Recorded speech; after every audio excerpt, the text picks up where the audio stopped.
Dr. Tom Layton, one of the co-founders of Akamai. Before we talk about the future of the internet, let's talk about Akamai, the company, for a second. Stock's been cut in half over the past year. What's going on? Akamai, the company, is in great shape. We're doing really good stuff. Business is growing. Now, the stock market as a whole, not such great shape. A lot of concerns about Europe, a lot of concerns about a recession, and our stock gets hit by that. All right. Now let's talk about the internet. Akamai was really at the forefront of cloud computing. You're ahead of the curve. What have you done for me lately? There's a lot of exciting stuff going on with cloud computing. New partnerships that take us, into the hybrid cloud with Riverbed, Rackspace, and IBM. A lot of work on cloud security. Attacks are going through the roof. A lot of things that are happening this last year you couldn't have imagined would ever have happened. And Akamai prevents those from happening for websites today. How does Akamai prevent the attacks from happening? Because we do hear about LulzSec and Anonymous and all these hackers, and especially what's coming from China. How do you guys prevent it? When a website is delivered through Akamai, the entire interaction between the end user and the website is through Akamai. So we provide a defensive shield for the origin infrastructure.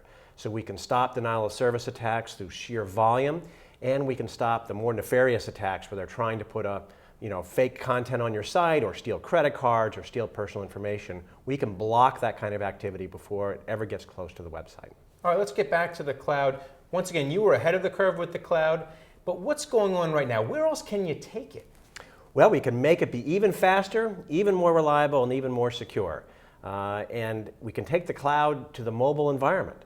There's a proliferation of mobile devices today. More and more business is being done on mobile devices, and we can help enable that and make it be a good experience. How congested is the internet right now, and what does the new push into mobile mean for the congestion in those internet tubes?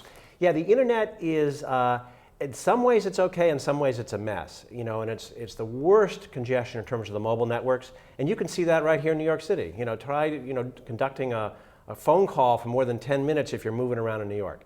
You're going to get dropped. And that's because the infrastructure for the cell carriers was built for voice. And voice is about 8,000, 16,000 bits a second.